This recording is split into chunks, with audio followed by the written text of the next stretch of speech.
When I heard that Denis Villeneuve was chosen to direct a modern film adaptation of Dune, I knew this was going to be something special. I was introduced to Denis' films after seeing 2013's Prisoners, and was blown away. From then on, I was a fan and would follow his career very closely, looking forward to great films from him in the future. And I was not disappointed with films like Enemies, Sicario, and Arrival. But Blade Runner 2049, I think, is the film that best represents why I was so excited for Dune. I remember sitting in an old empty theater and simply being in awe of the visual style of this director. The film was a masterpiece. The mature story, the music, sound design, set design, the color palette. I could go on for days about how much I enjoyed that movie. After walking out of the theater, I couldn't help but think that if Denis did not direct another science fiction movie, it would be borderline criminal. His take on the science fiction genre really resonated with me. So when I heard that he was confirmed as the director for a new Dune adaptation, thrilled was an understatement.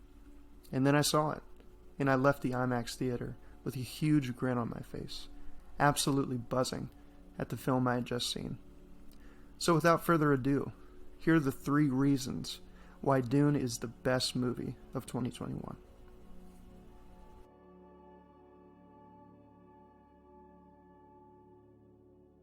Some have criticized Denis' films as being mostly visual experiences, lacking depth in the story and characters.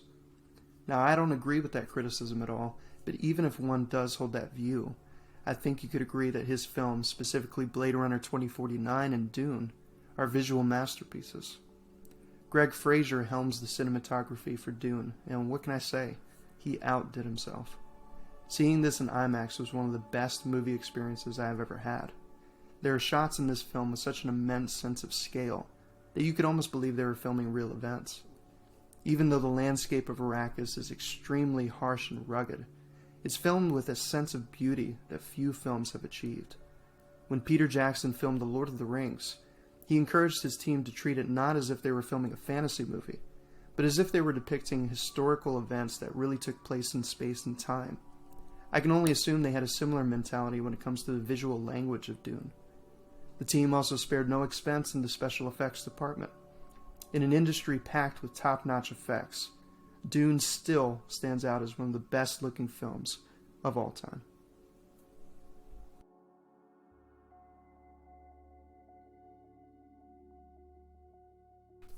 In contemporary Hollywood, there are few composers as notable as the great Hans Zimmer, who has scored films such as the Dark Knight trilogy, Blade Runner 2049, Pirates of the Caribbean, and even video games like Modern Warfare 2. Hans Zimmer famously turned down the offer to work on Christopher Nolan's film Tenet, so he could instead compose the score for Dune. And what a brilliant score it is. The music is vibrant, unique, and experimental, but most importantly comes across as both ancient and futuristic, which fits perfectly with the themes of Dune. He utilizes electric guitar, bagpipes, and chants, which creates the feeling that this universe is familiar, but also completely foreign. It's the presentation of these dichotomies that makes Hans Zimmer's score so successful. It's grand when it needs to be, it's subtle when it needs to be, and it's wise enough to know the difference. Hans Zimmer has said in interviews that he is a lifelong fan of Dune, and you can hear that same passion in the music that he has created. He was so inspired by the project that apparently he's still writing music in the spirit of Dune simply because he enjoys it. To me, that's what makes this score stand out compared to others I've heard from movies released in 2021. The music perfectly complements the film and almost becomes a character of its own, in the same way John Williams' work does. With Dune's composition, Hans Zimmer has proved yet again that he is one of the greats.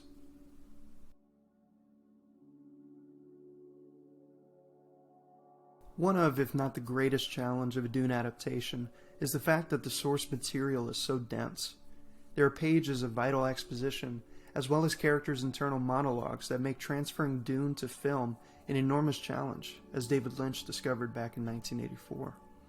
I had read approximately half of the first novel when I saw Dune 2021, and what most struck me about it is how successful it was as a book-to-movie adaptation. There are multiple scenes taken directly from the book, and not just the story structure, but entire stanzas of dialogue as well. A good example is at the beginning of the film, when Gurney Halleck is training Paul in combat. That scene was fresh in my mind due to having recently read it, and I couldn't believe how faithful it was to the novel.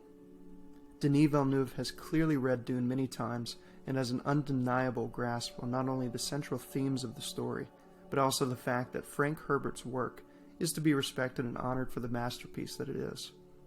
There are some creative liberties taken, of course, but they are kept to a minimum and do not harm the story in any significant way. Now, the sole fact that Dune is an adaptation of a book is not why I believe it's the best movie of 2021. It's the tremendous care Denis took in making the incredibly complex source material into something accessible without sacrificing the mature themes and characters. That's what makes Dune one of the most faithful book-to-film adaptations ever made.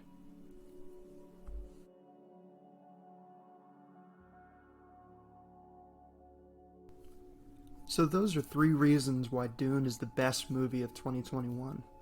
I think there are even more reasons, such as the acting, sound design, editing, directing. But as a whole, these were the 3 that stuck out to me the most. If you enjoyed the video, hit the like button, and if you want to see more videos like these, please consider subscribing to the channel and commenting below. Thanks for tuning in, and I'll catch you later.